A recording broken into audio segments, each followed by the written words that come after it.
लोगों को जनरल जो है सिरेमिक, उसकी ब्रांचेज और उसके बारे में बताया। तो आज मैं डॉक्टर शर्मा आप लोगों को रॉ मटेरियल्स के बारे में बताने जाऊंगा, ठीक है। तो आप लोग सभी झज्जर गवर्नमेंट पॉलिटेक्निक झज्जर से आए हो तो अपना अपना परिचय दे दो, बहुत शॉर्ट नेम और फाइनल ईयर के सब आप स्टूडेंट हो तो नेम बता दीजिए सब लोग। मेरा नाम पृथ्वी सिंह है, मैं सरानी स्टूडेंट हूँ और मैं फाइनल ईयर में हूँ। मैं आलोक कुमार सिंह हूँ। मेरा नाम सोनू बंसल है, मैं government polytechnic Jhajjar Haryana. Okay. मेरा नाम विकास कुमार है और मैं गवर्नमेंट पॉलिटेक्निक कॉलेज में पढ़ता हूँ। Final year. प्राइमरी क्लेज, सेकेंडरी क्लेज क्या होती है? जल्दी जल्दी आप यस और नो बोलते रहना। पढ़े हैं कि नहीं पढ़े हैं? सर पढ़े। प्राइमरी क्लेज होती है जो जहाँ पे मानव माइन हुई, खदान मिली, वहीं पे पैदा हुई, मिट्टी वहीं रह गई, तो वो उनको बोलते हैं प्राइमरी क्लेज। अब जो हवा के द्वारा, पानी के द्वारा इधर से उधर मिट्टी कहीं कहीं से मिलते हुए सब जगह से रास्तों से होते हुए और कहीं जाके इकट्ठी हो जाती है तो उनको बोलते हैं सेकेंडरी क्लेज, ठीक है। प्राइमरी क्लेज में मानो तुम्हारा प्राइमरी क्लेज जो होती है उनमें जो है इम्प्योरिटीज जो है कम होती है। सेकेंडरी क्लेज में इम्प्योरिटीज ज़्यादा होती हैं क्योंकि वो अलग अलग रास्तों से होते हुए और सारे सबको मिलाते हुए किसी जगह जाके डिपॉजिट हो जाती है। तो मेन इम्प्योरिटी सिरेमिक में बहुत इम्पोर्टेंट है जो आयरन ऑक्साइड होता है। आयरन ऑक्साइड आप लोग भी इधर आ जाइए भाई, इधर आइए जल्दी, नजदीक में, इधर इधर, हाँ इधर तो नहीं घूम सकते। तो आयरन ऑक्साइड जो होता है वो मेन होता है। जितने भी वाइट वेयर बनते हैं अगर उनमें आयरन ब्राउन स्पॉट दे दिया तो वो सब बेकार हो जाएंगे। तो ये आपका प्राइमरी क्लेज हो गया, सेकेंडरी क्लेज हो गया।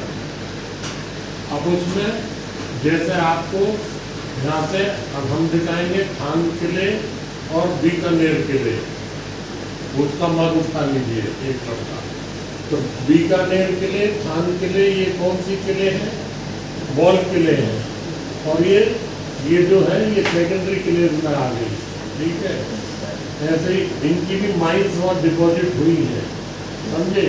ये हाईली प्लास्टिक होती है और चाइना किले जो है इतनी प्लास्टिक होती नहीं है। चाइना किले में इम्प्योरिटीज कम होती है, इनमें थोड़ा इम्प्योरिटीज होती है, इनके कलर होते हैं। ये चाइना किले और बॉल किले, ये जो बीकानेर और ये सब है, ये सब किले जो है आपकी फायर होने पर कलर प्योर मिल्की वाइट नहीं देती है। तो चाइना किले जो है डल वाइट से लेकर मिल्की वाइट तक होती है, समझे। और अलग अलग जगह जैसे भुज में, अहमदाबाद में, उधर हिम्मतनगर में, ये सब इधर बिहार में, ये सब चाइना किले जो मिलती है। ऐसे जो अभी आपको TT-75 है, एक वो किले है, वो बहुत अच्छी किले मानी जाती है, समझे। तो ये जो है किले है, ये वाला पाउडर है, तो ये थान किले, थान किले देखने में ब्लैक होती है, ब्लैक होती है, समझे। ये हुआ। ऐसे ही मैं बता रहा हूँ ये बीकानेर किले है, ये थोड़ा येलोइश होती है। और वो जो बोल रहा हूँ उनको तुम अपने से नहीं कर सकते। TT-75 ये पिंक कलर की होती है और फायरिंग के बाद पिंकिश वाइट हो जाती है। जिनको पढ़ाया उनकी होता है जो होता है फेल्सपार जो है वो एल्यूमिनो सिलिकेट है और फ्लेक्स का काम करता है पॉटरी में। ये जो है विट्रिफिकेशन में आसानी पैदा करता है। विट्रिफिकेशन का मतलब वाटर एब्जॉर्प्शन कम हो जाता है, समझे।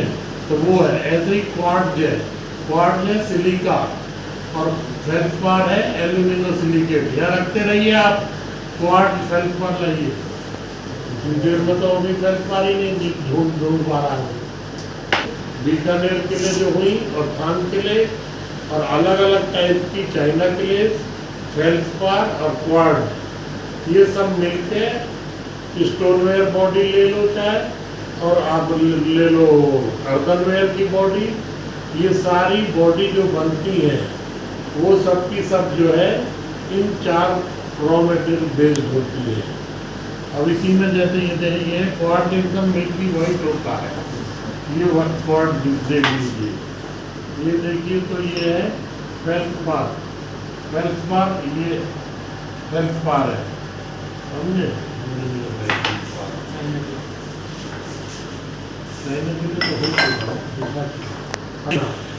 अब बोन चाइना जो बनता है, बोन चाइना में बोनेस डाली जाती है और क्लेज रहती है, समझे?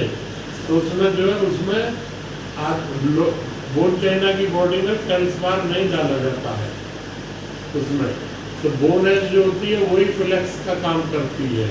तो बोनेस देखेंगे तो बोनेस भी कैल्साइन बोन्स होती है, कैल्शियम फॉस्फेट होता है, यानी कैल्शियम ट्राई फॉस्फेट, ये जो होता है ये भी इसको बोन्स को लेकर और बोन्स को उनको फायर किया जाता है, फायर करने के बाद उसको पाउडर बनाया जाता है, और ये 45 to 50% बोन चाइना की बॉडी में मिलाया जाता है। तो ये बोनेस है। जब मैं ये दिखा रहा हूँ तो आप इस पे टारगेट करना, ओके? अब आता है आपका दूसरा रॉ मटेरियल। एक रॉ मटेरियल होता है पायरोफिलाइट। पायरोफिलाइट राजस्थान में मिलता है, इधर यूपी में भी ग्वालियर साइड पायरोफिलाइट, वो भी एल्यूमिनो सिलिकेट होता है, और ये जो है कहीं कहीं यूज किया जाता है, और ये फिलर की तरह काम करता है। लोग जो फ्लेक्स की तरह काम करता है, इस पायरोफिलाइट को लोग कहीं कहीं जो है रिफ्रैक्टरीज में भी यूज कर लेते हैं, टाइल्स में भी यूज करते हैं पायरोफिलाइट को। जो नेक्स्ट मटेरियल होता है वोलस्टनाइट, वो कैल्शियम सिलिकेट बेस्ड होता है।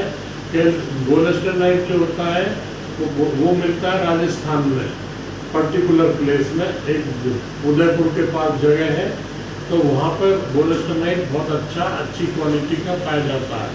वोलस्टनाइट आप डालने से जितनी भी बॉडी होती है फास्ट फायरिंग, जब आप स्टोनवेयर बॉडी बनाएंगे, फास्ट फायरिंग बॉडी में वोलस्टनाइट जो है थर्मल शॉक रेजिस्टेंस इंप्रूव करने का काम करता है।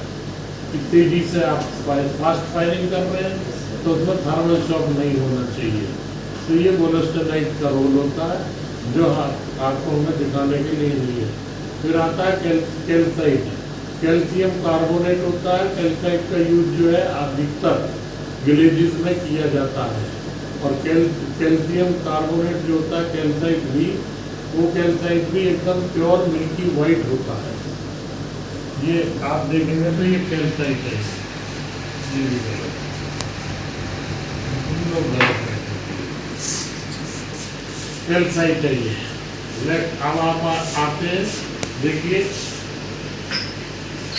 हम तो कुछ मटेरियल है, हमने जो है उड़ीसा में आयरन बनने वाली, जो टाटा स्टील को आयरन ओर सप्लाई करता है, वो आयरन ओर की माइंस विजिट की थी, जो जमशेदजी टाटा ने 1889 के करीब में वहाँ पे उनकी खोज थी, वो उन्होंने खोजी है वो। और फिर वो जो ओर होती है वो जो है मैग्नेटाइट होता है, हेमेटाइट होता है। तो ये जो है ये ओर है आपकी उसकी स्टील बनाने की, आयरन बनाने के लिए ओर है अलग अलग, ठीक है? ये अलग अलग ओर है, ठीक। अब एक होता है जैसे बहुत हार्ड, जो अगेट स्टोन होता है, अगेट की हार्डनेस 9+ होती है। 9+ जो है ये अगेट स्टोन जो है ये गुजरात में पाया जाता है। इसको देखेंगे तो ये एक पूरा का पूरा अंदर में इसकी जो है पिस्टन मोटर बनाई जाती है। बहुत से लोग अगेट की लाइनिंग ब्रिक बना के बॉल मिल में अंदर लगाते हैं, जब रॉ मटेरियल की मिलिंग करते हैं। तो देखिए बहुत अच्छे क्रिस्टल्स इसमें दिखाई देंगे आपको, तो दिखा दीजिए, ठीक है? एक होता है कैल्साइट, कैल्साइट भी एल्यूमिनो सिलिकेट है, वो भी बहुत हार्ड स्टोन है, इसको भी लाइनिंग में, बॉल मिल की लाइनिंग में यूज किया जाता है। फैल्साइट को भी एल्यूमिनो सिलिकेट ही है अधिकतर रॉ मटेरियल, तो ये फैल्साइट है। अब आप आते हैं, हम लोग जैसे ये है आजकल जो तंदूर बनी होती है, तंदूर में रोटी बनाई जाती है, उसके अंदर का जो हिस्सा होता है, उसके अंदर जो लाइनिंग होती है, उसके अंदर जो पॉट रखा रहता है, वो कॉर्डेराइट का बनता है। कॉर्डेराइट जो है मैग्नीशियम, एनजीओ, एल्यूमिना, सिलिका। तो मैग्नीशियम एल्यूमिनो सिलिकेट की बॉडी होती है, समझे। तो जो वो होता है चाइना के लिए रहती है, जो एल्यूमिना सिलिका दे देती है, और मैग्नीशियम पाने के लिए उसमें टाल्क ऐड कर दिया जाता है। तो हम आपको टाल्क दिखाएंगे। टाल्क जो है, ये टाल्क भी वाइट होता है, ये भी वाइट होता है टाल्क भी, और ये टाल्क उदयपुर के आसपास जो है मिलता है ये टाल्क। तो ये इसमें भी बहुत अलग अलग ग्रेड के होते हैं। टाल्क को आप टेल्कम पाउडर जो बॉडी में भी यूज करते हैं, और आप जो है सिरेमिक बॉडी में, यानी बॉडी पाउडर जो होता है टेल्कम पाउडर, और आप जो है इसमें यूज करते हैं यहाँ पर। ऐसे ही चाइना के लिए है, चाइना के लिए के और भी यूज है। जितने टूथपेस्ट बनते हैं उनमें भी चाइना के लिए का यूज किया जाता है, ठीक है। अब कॉर्डेराइट जो है, cordierite high thermal shock resistance body होती है, उसमें जो है 40 to 45% जो है एल्यूमिना रहता है, और जो है 50 से 55% के करीब जो सिलिका रहता है, और उसके बाद 5 से 10% के बीच में मैग्नीशियम ऑक्साइड रहता है। ये तीनों जो है, तीनों से सारे रॉ मटेरियल का केमिकल एनालिसिस करते हैं, और डिफरेंट रॉ मटेरियल मिला के इन तीनों के लेवल पे ले आते हैं, और फिर कॉर्डेराइट बॉडी बनती है, जो ये अलग अलग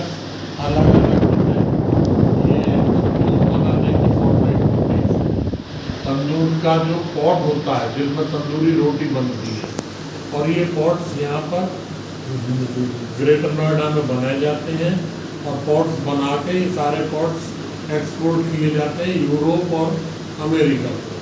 तो ये पॉट्स हैं। ऐसे ही और जो रॉ मटेरियल है मैं बताऊँ, तो जो मैंने आपको बता दिया हेमेटाइट, मैग्नेटाइट, ये और हो गई। फिर एक होता है सोडा गिलास। सोडा गिलास यहाँ से करीब, सोडा अलग है, गिलास अलग है। सोडा जो है, सोडा गिलास यहाँ से आप जाएंगे तो फिरोजाबाद एक क्लस्टर है, वहाँ पर करीब 200-250 फैक्ट्री, केवल गिलास फैक्ट्री है। वहाँ पर सब गिलास बनाने का काम होता है। A to Z जितने भी डेकोरेटिव आइटम होते हैं, जितने आप जैसे गिलास देखते हैं, ये क्रिस्टल गिलास हुआ, ऐसा सब जितना वो फिरोजाबाद में होता है। तो वो उसको बोलते हैं सोडा। एक है बोरोसिलिकेट गिलास। आपने देखा होगा कि वो बोरोसिलिकेट के जो है लेबोरेटरी वेयर आते हैं, किसके हैं जी? बोरोसिलिकेट। तो बोरोसिलिकेट जो होता है, ये सब जो ये है, ये 1200-1250 डिग्री का सोडा गिलास होता है। अब जो बोरोसिलिकेट गिलास होता है वो जाता है 1350 के करीब। तो वो मतलब हार्ड और बहुत ही कॉस्टली आइटम उससे बनाए जाते हैं, और उसी से जितने इंजेक्शंस, और ये इंजेक्शन सील से वो आती है कार्टलेज, उन सब इंजेक्शन जो बनाए जाते हैं वो बोरोसिलिकेट गिलास का बने होते हैं। तो ये हो गया, तो सिलिका हो गया, क्वार्ट्ज हो गया, वोल्स्टेनाइट हो गया, बोनेस पाउडर हो गया। रेड क्ले के बारे में आपको अच्छी तरह मालूम है, समझे। हर जितने भी raw material, stoneware, bone china, earthenware, porcelain, इन सब में यूज किए जाते हैं। सबके फायर्ड कलर चेक किए जाते हैं, और फायर्ड कलर चेक करके सारे के सारे फायर होने के बाद वाइट दिखाई देनी चाहिए, डल वाइट या नहीं। तो इनकी रिफ्लेक्टेंस चेक की जाती है सब रॉ मटेरियल की। तो उसी रिफ्लेक्टेंस के बेस पे क्लेस के रेट फिक्स होते हैं, कौन कितनी वाइट है।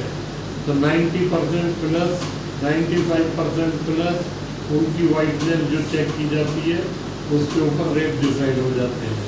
फिर आप देखेंगे कुछ ग्लेज में जिरकोनियम सिलिकेट यूज किया जाता है, तो जिरकोनियम सिलिकेट जो है ग्लेज में ऑब्जेक्टिफायर का काम करता है?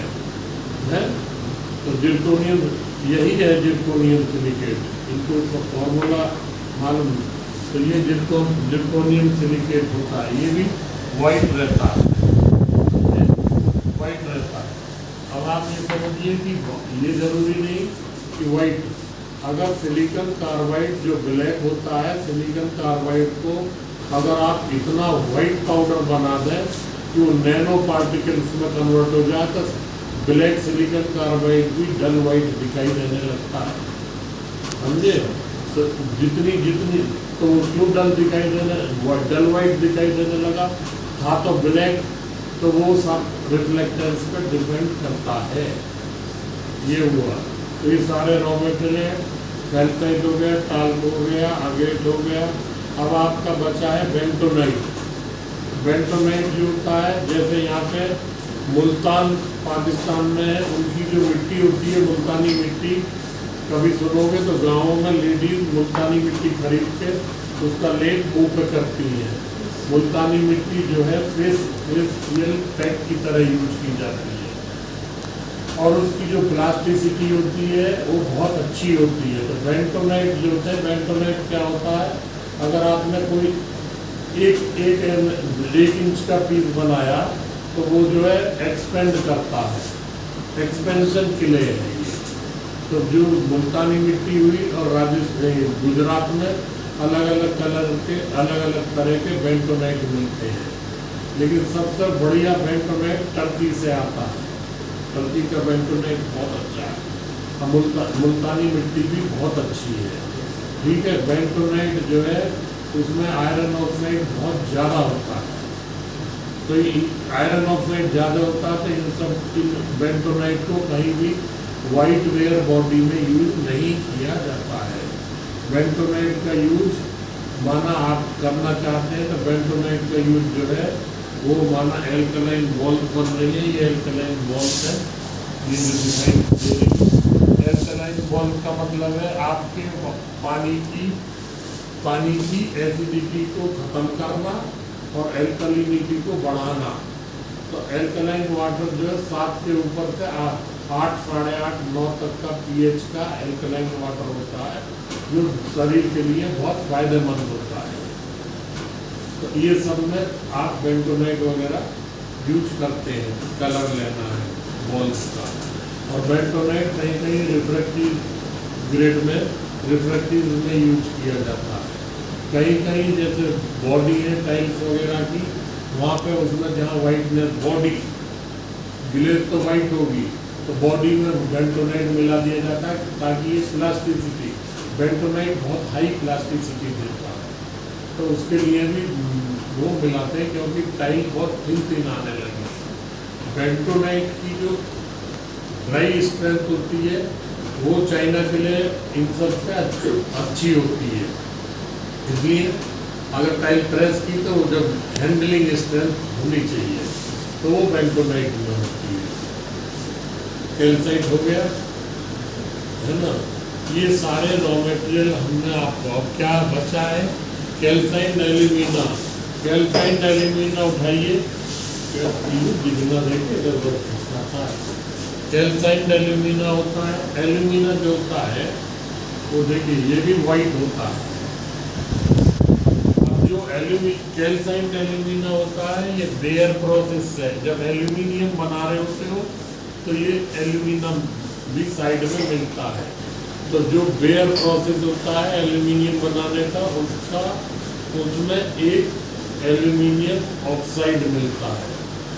अब ये तो कैल्साइट एल्यूमिना है, अब इसमें एल्यूमिना फ्यूज्ड भी होते हैं, ब्राउन फ्यूज्ड एल्यूमिना भी होता है, वाइट फ्यूज्ड एल्यूमिना भी होता है, पिंक फ्यूज्ड एल्यूमिना भी होता है।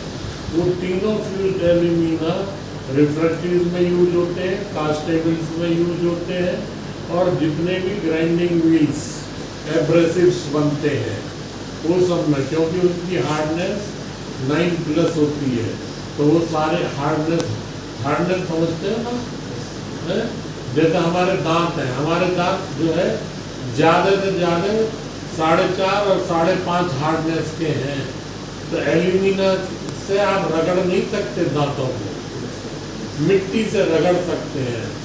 एल्यूमिना से रगड़ोगे तो उसकी तो हार्डनेस ज़्यादा है, तो वो तो ऐसे ही जो लोहा होता है, ये होते हैं, इन सबको चाकू हुए, कैंची हुई, इनकी जो धार बनाई जाती है काटने वाली, वो शार्प करने के लिए ग्राइंडिंग व्हील्स एल्यूमिना के यूज किए जाते हैं। सिलिकॉन कार्बाइड भी ग्राइंडिंग व्हील्स में यूज किया जाता है। तो ये सारे रॉ मटेरियल्स के बारे में आप लोग को मालूम होना चाहिए। और कोई रॉ मटेरियल अगर बचा है वहाँ दिखाने से तो बताइए। डोलोमाइट हो, माइक्रो सिलिका नहीं उठाया, देखो उठाने के बाद मुझे उठा लेता है, दिखा वापस रख देता हूँ। ये माइक्रो सिलिका है। माइक्रो सिलिका हमेशा ये, इसमें भी दो तरह के माइक्रो सिलिका होते हैं, डेंसिफाइड और अनडेंसिफाइड। ये जो है कहीं कहीं जो सिलिकॉन मेटल बनती है उसमें कहीं कहीं ये इसका उसमें डिपोजिशन होता है तो ये सिलिका बनता है। माइक्रो सिलिका कास्टेबल्स में यूज किया जाता है। रिफ्रैक्टरी कास्टेबल्स में 2% 3% डाल देते हैं, तो ये माइक्रो सिलिका मतलब इसका जो ग्रेन पार्टिकल साइज है बहुत फाइन होता है। तो ये जो कास्टेबल्स तो हमेशा फ्लो भी करती हैं और रैनिंग भी की जाती है, वाइब्रेशन भी किया जाता है, तो ये उसमें माइक्रो सिलिका बेयरिंग का काम करता है। सारे बड़े बड़े ग्रेन को बेयरिंग का मतलब समझते हो, जिसके ऊपर व्हील घूमता है, ऐसे ही बड़े बड़े ग्रेन इसके ये उनको घुमा के और पैकिंग डेंसिटी बढ़ाने के लिए यूज किया जाता है। आप लोग अब मैं अभी बता रहा हूँ, कुछ रॉ मटेरियल लेंगे और वो लेंगे फ्लास्क, उसमें जो है लूज पैक डेंसिटी और टैप्ड पैक डेंसिटी और पैक्ड डेंसिटी, वो सारी डेंसिटी करीब 5-6 रॉ मटेरियल दिए जाएंगे। सबकी डेंसिटी ये आप उसमें फ्लास्क से निकालेंगे डेंसिटी। तो ये माइक्रो सिलिका कास्टेबल्स के मतलब का जो हमारे पास है। तो हमने आपको डोलोमाइट ये रखा, ये अपने से नहीं पकड़ाता है, ये नहीं पकड़ाता, ये डोलोमाइट है, समझे। ये क्या है? Calcium magnesium silicate. इसमें कैल्शियम ऑक्साइड होता है, इसमें मैग्नीशियम ऑक्साइड होता है, यानी कैल्शियम कार्बोनेट होता है, मैग्नीशियम कार्बोनेट होता है। ये डोलोमाइट भी बहुत सारे, डोलोमाइट भी बहुत फॉरेन में बहुत कंपनियां डोलोमाइट बेस्ड बॉडी बनाती हैं, डोलोमाइट बेस्ड बॉडी। फिर उनसे वो टेबल वेयर और डेकोरेटिव वो बनाती है, मूर्ति वगैरह। जैसे ये है, ये मूर्ति है, ये मूर्ति जो है आप लोग अंदाजा भी नहीं लगा सकते ये मूर्ति कितने रुपए की होगी। बताओ अंदाजे से, जल्दी बोलना, जोर की बोलो। 500 ये मूर्ति 30,000 रुपए की है, 30,000 रुपए की मूर्ति है, समझे। ये जो है स्पेन की कंपनी है और अभी हम कैलकाटा गए थे तो किसी ने हमको ये गिफ्ट किया, हमारे दोस्त ने, ये मूर्ति। और ये मूर्ति कम से कम 40 साल पुरानी है जो उन्होंने हमें गिफ्ट की है। तो उस टाइम जो है ये मूर्ति आज जो इतने की, तो ये मूर्ति कम से कम उस टाइम 12,000 रुपये की थी। आज जो ये लड़का बोला उसने ये मूर्ति अब अलग अलग बॉडी में, इस मूर्ति इनकी ये बात ये होती है, इनको आप कॉपी नहीं कर सकते, पेटेंट होता है। अगर किसी ने कॉपी कर ली तो उसके ऊपर केस हो जाएगा। तो डोलोमाइट ऐसी प्यारी एकदम सफ़ेद मिल्की वाइट, ये तो डोलोमाइट की नहीं है, ये तो पोर्सिलिन की है, तो वो बनाने में काम आता है। तो ये जो है स्पेन में एक कंपनी है, फिर जापान में है, श्रीलंका में है, जो मूर्ति बनाते हैं और उनकी मूर्ति शुरू होती है 5,000 से लेकर और 12 लाख की मूर्ति है, 12 लाख की। तो जितने भी ये है, और बहुत से लोग हैं जो इनकी एक खास बात होती है कि आप 8-10 साल बाद इन मूर्तियों को जब लौटाएंगे तो जो खरीद की वैल्यू थी उसको आप डबल करेंगे और डबल करने में 10% कम कर दीजिए, यानी 90% पे वो डबल में 8-10 साल बाद 10 साल बाद वापस भी ले लेती है कंपनी। तो वो फिर आगे एंटीक करके फिर वो आगे सेल कर दी जाती है। तो इस तरह के वो डोलोमाइट उनमें यूज होता है। तो हमने अभी आपको सारे रॉ मटेरियल के बारे में बताया, आप लोग को नॉलेज होनी चाहिए। अब मैं आप लोग को सिरेमिक की जो उत्पत्ति कहते हैं, किसान का जो रोज वो किसान रोज अपनी सब्जियों की बेचने अपने गांव से और कस्बे में जाया करता था, कस्बे में जाता था, रोज लौटता था। तो एक दिन बारिश हो रही थी, जब वो लौट रहा था तो लौटते में तो बारिश थी, खेतों से जा रहा था। अब जब खेतों से जा रहा था तो उसके पैरों के निशान मिट्टी पर बन रहे थे। अगले दिन जब वो आ रहा था उसकी नज़र तब पड़ी, क्योंकि वो तो आगे बढ़ रहा था, उनका अपने पैरों के निशान देखे नहीं थी। ये कहानी 12,000-13,000 साल पुरानी है, समझे। तो वो जब अगले दिन लौट रहा था तो थोड़ा धूप निकल आई थी, तो उसने देखा इधर से तो मैं गया था, मेरे पैर के निशान दिखाई दे रहे हैं। तो उसने पैर के निशान देखे, फिर उसने देखा अरे तो मेरी तो पैर के नीचे की रेखाएं भी दिखाई दे रही हैं। तो रेखाएं देखी, फिर जब वो शाम को लौट रहा था तो दिन भर की धूप में मिट्टी और कड़ी हो गई थी। जब वो कड़ी हो गई मिट्टी तो उसने क्या किया, उसमें श्रिंकेज हुआ तो रेखाएं और क्लियर हो गई। तो उसने जब वो देखा अरे ये तो मेरा पैर तो और अच्छा क्लियर दिखाई दे रहा है। जब तीसरे दिन जा रहा था, अब तीसरे दिन लौट रहा था, तो वो एक चाकू से अपने पैरों के निशान को मिट्टी को काट के ले आया कि अपने बच्चों और अपनी बीवी को दिखाऊंगा। उस टाइम सब लकड़ी से खाना बना करते थे चूल्हों पे, है उस टाइम उस जमाने में। तो वो लाया, लाने के बाद दिखाया, वही उसकी पत्नी ने देखा, बच्चा बोला ये अब आगे के लिए रख देते हैं। उसने रख दिया, जैसे जैसे वो टाइट होता जा रहा था, सूख रहा था, तो और मजबूत होता जा रहा था। तो वो फिर मजबूत हो गया। फिर 10 दिन बाद देखा और मजबूत हो गया। तो उसमें से आवाज़ आने लगी मेटल की तरह, कि हार्ड हो गया। तो जब वो हो गया तो उसने एक दिन उसकी वाइफ खाना बना रही थी। तो खाना बनाते टाइम वाइफ ने देखा कि भाई ये तो जो डेली है 10 दिन जितना जितना ये सूखता जा रहा है और इसको टेम्परेचर मिल रहा है तो ये हार्ड हो रहा है। तो उसने उसे उठा के धूप में रख दिया। धूप में रख दिया तो धूप में सूखा तो और हार्ड हो गया। फिर उसके दिमाग में आई, जब उन्होंने खाना बना लिया एक दिन 15-20 दिन बाद, उसके दिमाग में आई क्यों ना मैं, अब रात बच गई है, लकड़ी भी जल रही है, क्यों ना इसको मैं रात के अंदर दबा दूँ। उसने उसको रात के अंदर दबा दिया, लकड़ी जला दी और उसे ढक दिया। ढकने के बाद वो क्या हो गया, 8-10 घंटे तक जलाती रही और लाल हो गया। लाल हो गया, पक गया। पकने के बाद उसने शाम को पति आया, अपने पति को दिखाया, देखो ये तो और मजबूत हो गया, अब तो टूट भी नहीं सकता। तब वो दोनों सोचते रहे, बोला अरे तो मिट्टी के हम जो इधर उधर से वैसे ही मिट्टी के बर्तन बना के और करते रहते हैं, बनाते हैं, रखते हैं चूल्हे पे, हैं लकड़ी के भी हुआ करते थे। तो बोले हम मिट्टी का कुछ बनाते हैं। तो उन्होंने हाथ से मिट्टी का बर्तन बनाए। मिट्टी के बर्तन बनाए तो फिर उन्होंने एक जो है जमीन में गड्ढा खोदा, बर्तन रखे, नीचे से लकड़ी में ढक दिए, चारों तरफ से ढक के और वो पुआल डाल के और जला दिया। वो सब पक्के निकले। अब जो सब्जी बेचने जाया करता था, अब दिन भर उसकी पत्नी तो खाली रहती थी, वो तो नहीं सब्जी बेचता था।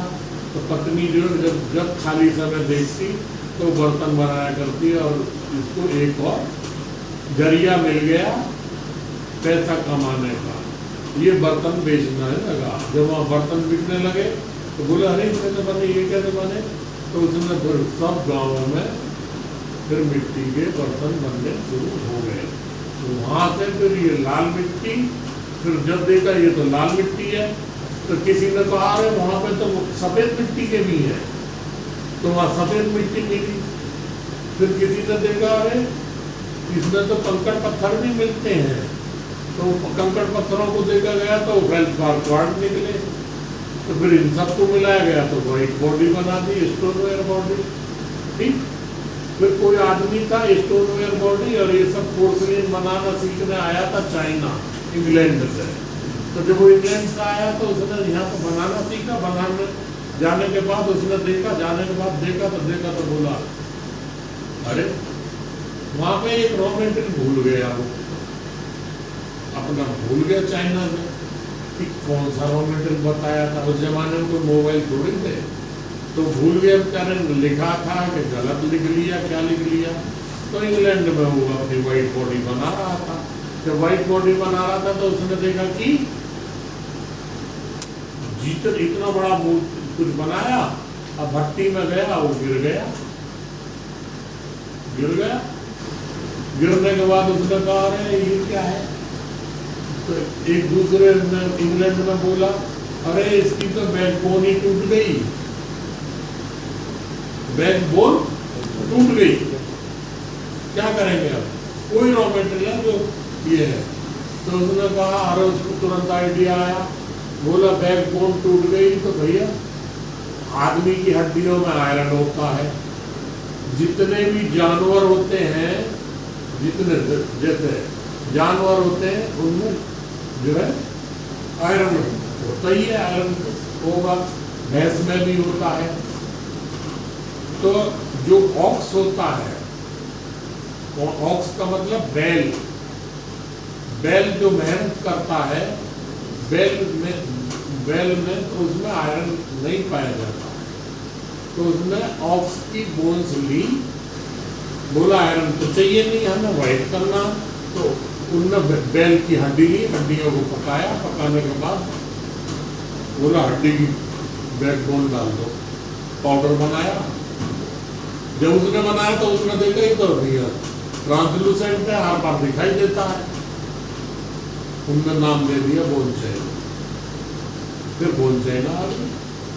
तो ये दो कहानियों के साथ ये उत्पत्ति हुई और बोन चाइना लेटेस्ट टेक्नोलॉजी है और टेराकोटा ओल्डेस्ट टेक्नोलॉजी है। तो दोनों आपको याद रहेगा, बोन चाइना क्या है और टेराकोटा क्या है। और इसके बीच में अर्धनवेयर है जो इस एम के पॉटरी में बनता है, और वो है स्टोनवेयर जो हमारे कॉमन फैसिलिटी सेंटर में बनता है।